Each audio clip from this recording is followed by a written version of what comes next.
Next is D7. D7 is a very straightforward block, although it may not look like it. You've got these triangles in two pieces. So the first thing you do is we're going to assemble these two pieces to make this triangle on each of the four sections. And then if you look at this from a tilted standpoint, this is an on-point assembly. So we're going to take this and attach these two to make a row, and then these three make a row, and these three make a row. So here's my pieces all laid out. For basting, I'm going to baste the points of these pieces first and then do the straight sides. My square, I'm going to do two opposite sides and then the other two. My angled pieces here, I'm going to do the angles first, then the short side, and then the long side, although if I do the long side first and then everything else, I may have tags going out, which is actually more desirable.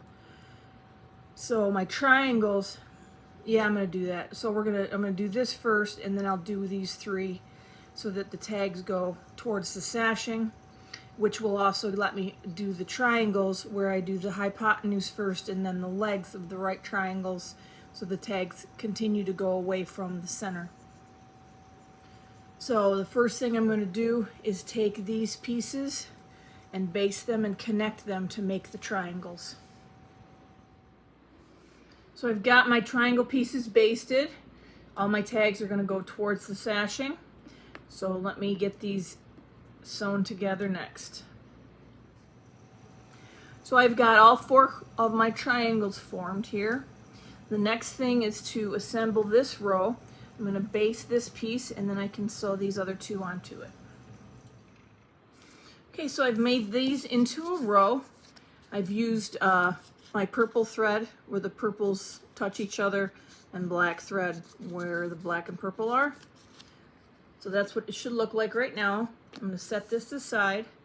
Next, I'm going to baste and connect this next row.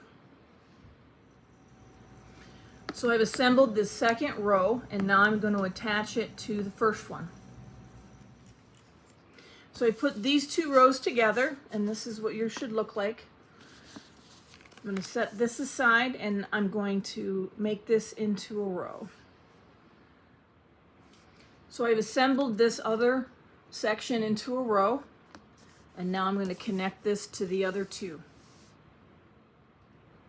So I've connected the top row to the other two, and now my D7 block has been completed.